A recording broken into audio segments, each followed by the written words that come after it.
திருச்சிற்றம்பலம். அடியார்கள் திருவடியை வணங்கிக்கிறேன். பேரூர் புராணத்தில் இன்று குறிஞ்சி நிலத்தை பற்றி பார்க்கலாம். நாட்டுப்படலம் பார்த்து கொண்டிருக்கிறோம். அதில் குறிஞ்சின்னா மலையும் மலை சார்ந்த இடமும். இதோட யாப்பு வேறு. பாடல். கடல் உவர்ப்பன நீக்கிய காமர் இந்நாட்டின் தடவு வன்மையை நோக்கியே சாகரம் முகந்த படலை மென்முகில் பயிலுவர் முழுவதும் அகற்றி புடவி எங்கனும் பொழிந்து கண் படுப்பன வரைகள். இது என்ன சொல்கிறாருன்னா, இந்த கடலை உப்புடையது அப்படின்னு சொல்லி நீக்கியிருக்கு கொங்கு நாடு. கொங்கு நாட்டில் கடல் இல்லை, ஆனால் கொங்கு நாடு தான் கடல் உப்பாக இருக்குது, வேண்டாம் அப்படின்னு சொல்லி அதை நீக்கிய மாதிரி அதோட சிறப்பாக எழுதியிருக்கார் ஆசிரியர். அதோட பெருமையை அறிந்து, அதாவது அந்த கடல் நீருடைய பெருமையை அறிந்து, இல்லை கொங்கு நாட்டுடைய பெருமையை அறிந்து, அந்த கடல் நீரை முகந்து வந்த மேகம், அந்த கடல் நீர்லேருந்து வர்ற ஆவியை முகந்து மேலே போய் மேகமாகி, அந்த மேகம் அந்த உப்புத்தன்மையை நீக்கி, ஆவியில் உப்பு இருக்காது, நீரை ஆவியாக்கி அதை முகந்து வந்த மேகம் அந்த உப்புத்தன்மையை நீக்கிட்டு அந்த கொங்கு நாட்டு மலைப்பகுதிகளெல்லாம் நன்னீராக பெய்தது. நல்ல குடிநீராக, சுத்தமான சுவையான நீராக மழை பெய்கிறது. மலைப்பகுதிகளில் மழை பெய்ததுனால் என்ன ஆகுதுன்னா, அந்த தண்ணி எல்லாருக்கும் குடிநீருக்கு ஓப்பாக இருக்குது. அது ரொம்ப இனிமையானது. சிறுவாணி தண்ணீர்னால் நம்மளுக்கு மேற்கு தொடர்ச்சி மலையில் பெஞ்சி அந்த மலையிலேருந்து வர்ற அந்த மழை நீர் பொதுமக்களுக்கு, குடிமக்களுக்கு அது நன்னீராக பயன்படுகிறது. கோயம்புத்தூர் அதனுடைய நீருடைய சுவைக்காகவே, சிறுவாணி தண்ணீருக்காகவே உலக சிறப்பு வாய்ந்தது கோவை. அப்போ இந்த கடலை உப்புடை நீக்கியது கொங்கு நாடு. அந்த பெருமை அறிந்து முகுந்து வந்த மேகம் அந்த உப்புத்தன்மையை நீக்கி கொங்கு நாட்டில் நல்ல நீராக பெய்கிறது. இது காமர், கடல் உவர்ப்பன நீக்கிய காமர் அப்படின்னு சொல்கிறாங்க. காமர்னா அழகிய அப்படின்னு அர்த்தம். இந்த இடத்துல சாகரம்னா கடல், படலை மென்முகில்னா மேகக்கூட்டம், புடவினா பக்கம். அப்போ மேகக்கூட்டம், அதாவது படலை மென்முகில் பயிலுவர் முழுதும் அகற்றி புடவி எங்கனும், அதாவது பக்கத்தில் எல்லா இடத்துலையும் பொழிகிறது, நல்ல நீரை பொழிகிறதுன்னு சொல்கிறார். அடுத்த பாடல். கருவி நீள் முகில் கஞ்சுகம் போர்த்து அதன் மேலால் குருதி மாமணி கொழுநிற வானவில் பைம்பூன் மர்மம் வீழ்தர பூண்டு பன்மணி கொழித்து இழியும் அருவி ஆரமும் அணிந்ததால் அறுவரை அடுக்கம். இது கருவி தொகுதி அப்படின்னு சொல்கிறாரு. கருவி தொகுதினா தொல்காப்பியம் அர்த்தத்தில் வருது. கஞ்சுகம்னா சட்டை, அதாவது கருவி நீள்முகில் கஞ்சுகம் போர்த்து. மர்மம்னா மார்பு வரைக்கும். வரைனா அடுக்கம். வரை அடுக்கம்னா மலை தொகுதி. நம்ம மேற்கு தொடர்ச்சி மலைன்னு சொல்கிறோம். மலை தொடர்ந்து அடுக்கடுக்காக மலைகளாக இருப்பதை தான் நம்ம வரை அடுக்கம் அப்படின்னு சொல்லி சொல்கிறாங்க.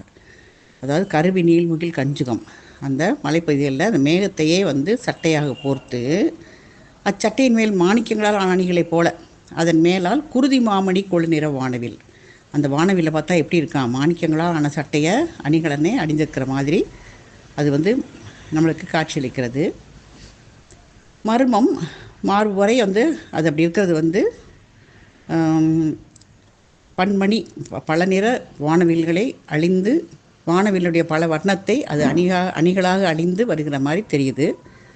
அந்த பன்மணி கொழித்து இழியும் அருவி, அந்த கீழே விழுகிற அருவி எப்படி இருக்குன்னா ஆரமும் அணிந்ததால் அறுவரை அடுக்கம்.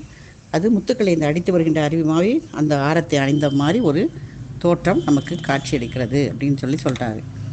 மலையையும் அதனுடைய வானவில்லையும் அந்த அருவியோட நீரையும் நம்மளுக்கு சிறப்பாக விளக்குகிறார் ஆசிரியர் இதில். அடுத்து குழவி வான் மதி தவழ்வது கோடென தோன்ற முழவ மாமழை முழக்கெழ முகத்து மின் ஓடை தழுவ மாலை வெள் அருவியன் சலசல மதநீர் ஒழுக ஓங்கல்கள் அரசூவா எனச் சிறந்தனவால். இது மின்னா மின்னல், ஓடைனா மின் ஓடை அப்படின்னா முகம்படாம், அதாவது யானையுடைய முன்னால் முகத்தில் ஒரு அலங்காரமாக ஒரு இது மாதிரி ஆபரணம் மாதிரி போட்டிருப்பாங்க, அதுதான் மின் ஓடைன்னு சொல்கிறாங்க. ஓங்கல்னா மலை, அரசூவானா பட்டத்து யானை. இந்த குழவி வான்மதி தவழ்வது கோடென தோன்ற, குழவினா சின்ன இளைய பிறைச்சந்திரன் மலையில் தவழ்கிறத பார்த்தா யானையின் கொம்பு மாதிரி இருக்குது. அந்த மேகம் இடிக்கிறது யானையோடைய முழக்கம் போல் இருக்குது. அந்த மின்னல் எப்படி இருக்குன்னா யானையுடைய முகப்படாம் போல் பளிச்சுன்னு நல்லா மின்னுகிறது. அந்த முகப்படாம் மாதிரி மின்னலை தோன்றுகிறது. அப்புறம் மலையில் வரிசையாக அந்த விழுகின்ற அருவி விட்டு விட்டு விட்டு நீ பார்த்துருப்பீங்க. எல்லாத்துலேயும் வந்து ஐந்தருவி, சிற்றருவி, அந்த ஒவ்வொரு பக்கமாக வந்து நீர் வந்து பிரிஞ்சு பிரிஞ்சு வரும். மேலேருந்து வரும்போது ஒன்றா ஆரம்பித்து 4ஆக 5ஆக விரிந்து வரும். அந்த மாதிரி வரிசையாக வீழ்கின்ற அருவியை பார்த்தா யானையோட மத நீர் மாதிரி இருக்குது. யானைக்கு உங்களுக்கு தெரியும், முன்னீர் இருக்குது, மத்தகத்துலேருந்து இதுலேருந்து எல்லாம் வந்து நீர் வடியும். அந்த நீர் வந்து அந்த மாதிரி வடிகிறது வந்து மலையிலேருந்து வர அருவி அந்த மாதிரி இவங்களுக்கு தோற்றம் தருதான்.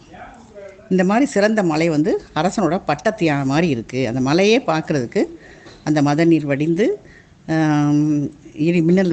இடி முகப்படாமல் போட்டு அந்த மேகம்லாம் இடிக்கிறதுலாம் பார்த்தா அரசருடைய பட்டத்து யானை மாதிரி இருக்கிறது அப்படின்னு சொல்லி பட்டத்து யானையையும் அந்த மலையையும் அறிவுளையும் ஒத்து கூறுகிறார் ஆசிரியர். அடுத்தது வந்து களை நிவந்த தன் சாரலில் களகள முழங்கும் மழையை வேற்று உவா வரவு என மதமலை எதிர்ந்து புழை நெடுங்கரம் நீட்ட வாய் முழையென புகுந்த தடை மழை குல நிமிர்வது தழை விடு நாள் போல். இது என்ன சொல்கிறாருன்னா, களைனா உங்களுக்கு தெரியும் மூங்கில், நிவந்தனா உயர்ந்த, களை நிவந்த தன் சாரலில் மூங்கில்கள் உயர்ந்து வளைந்துள்ள அந்த மலைச்சாரலில் களகள முழங்கும் மேகம் வந்து முழங்குகிறது, இடிக்கிறது, இடி இடிக்கிற சத்தம் கேட்கிறது. அந்த முழக்கத்தை வேற்று யானை என்று கருதிய மதம் பொருந்திய யானை என்ன செய்து எதிர்த்து மலையை வேற்றுவா வரவு, இது உவானா இன்னொரு யானையுடைய வரவுன்னு நினச்சி அந்த மதம் பிடித்த யானை புழை நெடுங்கரம் நீட்ட என்ன செய்யுது எதிர்த்து தூதிக்கை நீட்டி பிடிக்க பார்க்குது. அப்போ மேகம் வந்து என்ன செய்யுதுன்னா வாய் முழையென புகுந்த தடை, அந்த மேகம் வந்து அந்த யானையுடைய வாயை குகை நினச்சி அது உள்ளே போயிடுச்சான். எவ்வளோ அழகாக வந்து கற்பனை பண்ணி சொல்கிறார் பாருங்கள். அந்த உள்ளே புகுந்த மேகம் உள்ளிடம் இல்லாமையால் திரும்பி வெளியே வந்துருச்சான். அது புழை நெடுங்கரம் நீட்ட வாய் முளையென புகுந்த தடை மழைக்குள்ள நிமிர்வது தலைவிடு நாள் போல். அது வெளியே வந்தது எப்படி இருக்குன்னா மதுரையில் மேகத்தை சிறைப்பிடித்து விடுதலை செய்தது மாதிரி இருக்கிறது. இது வந்து ஒரு வரலாறு இதில் வரும், திருநாடல் புராணத்தில் வருது. அது மாதிரி என்ன சொல்கிறாங்கன்னா மூங்கில்கள் உயர்ந்து விளைந்துள்ள மலைச்சாரல் முதல்ல மேகம் முழங்குது, இடி இடிக்குது.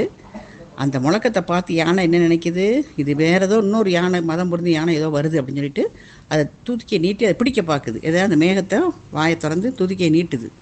நீட்டும் போது ஒரு வாய் எப்படி இருக்கும், வாய் திறந்துருக்கும்ல, அந்த மேகம் என்ன செய்யுது அந்த யானையோட வாயை வந்து இதுதான் குகை போலன்னு நினச்சி அதுக்குள்ளே போயிடுது.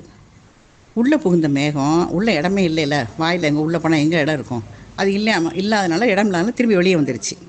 இது எப்படி இருக்குன்னா மதுரையில் வந்து மேகத்தை சிறையை பிடிச்சிட்டு அதை திருப்பி விடுதலை செஞ்ச மாதிரி வெளியே விட்ட மாதிரி தோன்றுகிறது அப்படின்னு சொல்லி சொல்கிறாரு. அவருடைய ஓமான ஊமையெல்லாம் ரொம்ப அருமையாக இருக்குது.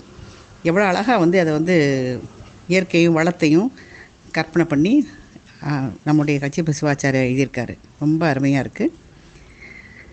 களை மூங்கில் நிபந்தனை உயர்ந்த கலகலன்னா அந்த ஒளி சத்தத்தை இடி டமடமன்னு நம்ம சொல்லுவோம். அவர் வந்து கலகலன்னு எழுதியிருக்காரு. வேற்று உவானா வேற்று யானை, மதமலைனா மதமுடைய யானை, முழைனா குகை, தலைனா சிறை, தலை விடு சிறைப்பிடித்து, தலைனா நம்மளுக்கு நம்ம இதிலே சொல்லுவோம்ல சித்தாந்தத்தில் வந்து பதி பசு பாசங்கிறது வந்து பாசத்தை தலை அப்படின்னு சொல்லுவோம். நம்மளை வந்து கட்டுப்பட்டது அது மாதிரி சிறைப்பிடிக்கிறது, அந்த அர்த்தத்தில் தலைவிடினால் போல் அப்படின்னு சொல்கிறாரு.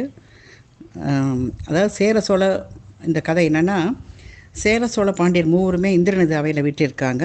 அப்போ இந்திரன்ட்ட அந்த சேரனும் சோழனும் மழை பெய்ய வந்து அருள் வேண்டி கேட்குறாங்க. சோமசுந்தர கடவுளுக்கும் தடாதகை பிராட்டிக்கும் திருமகன் யார், உக்கிரவழுதி பாண்டியன். அவர் என்ன சொல்கிறாரு, மழை பெய்ய வேண்டலை அவர். அப்போ சேரரும் சோழ மட்டும் மழை பெய்ய சொல்லி இந்திரன் அவையில் கேட்குறாங்க. இவர் வந்து மதுரை பாண்டிய நாட்டில் வந்து தடாதை பிராட்டிக்கு பிறந்தவர் உக்கிரவழுதி பாண்டியன். அவர் வந்து மழையை கேட்கல. அதனால் இந்திரன் வந்து சுமக்க முடியாத ஆரத்தை எழுதுகிற மாப்பிள்ளைச்சிட்டு வெளியே வர்றான், திரும்பி வர்றான். வரும்போது சேர சோழ நாட்டில் நல்லா மழை பெய்யுது. இந்திரன் வந்து சொன்னாலும் மழை வந்து நல்லா பெய்யுது, பாண்டி நாட்டில் மழை பெய்யலை. அப்போ அந்த உக்கிரவழுதி பாண்டிய ஒரு நாள் என்ன செய்யறாரு, வேட்டையாட போகிறாரு. அங்கே வந்து மலை மேலே அந்த 4 மேகம் இருக்கும், புற்கலாவர்த்தம், சங்காரித்தம், துரோணம், காளமுகி அப்படின்னு 4 மேகம் படர்ந்துருக்கும். பாண்டி என்ன செய்கிறான், அதை பூரா விலங்கு போட்டு சிறப்பிடிச்சு எடுத்துகிட்டு வந்துடுறான் அந்த மேகத்தை. இதை எடுத்தோடனே இந்திரனுக்கு ரொம்ப சினம் வந்துடுது. அவன் வந்து மக்குரவழி பாண்டியோட போரிட்டு தோற்று போயிடுறான். அப்புறம் உன் நாட்டுக்கு நான் மழை வளம் தர்றேன், நீ மேகங்களை சீரேடு செய்யாத அப்படின்னு சொல்லி கடிதம் எழுதுறான். அதை பாண்டி நம்ப மாட்டேங்கிறான். அதாவது எழுதினதை வந்து மழை பெய்யும், நம்ம மேகத்தை விட்டலான்னு சொல்லி அவனுக்கு நம்பிக்கை வரல. அதனால் இந்திரனுக்கு நண்பனான ஒரு வேளாளன் நான் சொல்கிறேன், நான் பிணையாக இருக்கேன், அதுக்கு நான் வந்து என்ன சொல்கிறது, அடமான பொருள் மாதிரி நான் இருக்கேன் அப்படின்னு சொல்கிறான். உடனே 4ஆம் குலத்தவன் அவன் வந்து 4 வர்ணங்கள் சொல்லி நம்ம சொல்லுவோம் பிரிவு. அந்த மாதிரி 4ஆம் வர்ணத்தினான அந்த குலத்தவனை சேர்ந்த அவன் சொல்லை நான் வந்து இறைவனுடைய மறைமொழி மாதிரி மதித்து அந்த மேகங்களை தலை நீக்கிறான். அரசன் சிறையிலேருந்து விடுவிக்கிறான் உக்கிரவழுதி பாண்டியன். இது வந்து திருவிளையாடல் புராணத்தில் இந்திரன் முடிமேல் வளை எறிந்த படலம் அப்படிங்கிறதுல இந்த படலம் இருக்கிறது. அதை படித்தால் இன்னும் விரிவாக படிக்கலாம். இந்திரன் தந்தை வந்துட்டு வர்ணன் தான் இந்திரன் தந்தை சுமக்க முடியாத ஆரத்தை எடுத்துகிட்டு போய் மார்பு அணிஞ்சு திரும்பி வரும்போது சேர சோழ நாட்டு மட்டும் மழை பெஞ்சிட்டு பாண்டிய நாட்டில் வேண்டாதனால மழை பெய்யலை. அதை வந்து உக்கிரவழுதி வேட்டையாடி அந்த 4 மேகத்திலையும் சிறைப்பிடித்து வச்சிடுறாரு. திருச்சிற்றம்பலம். நாளை பார்க்கலாம்.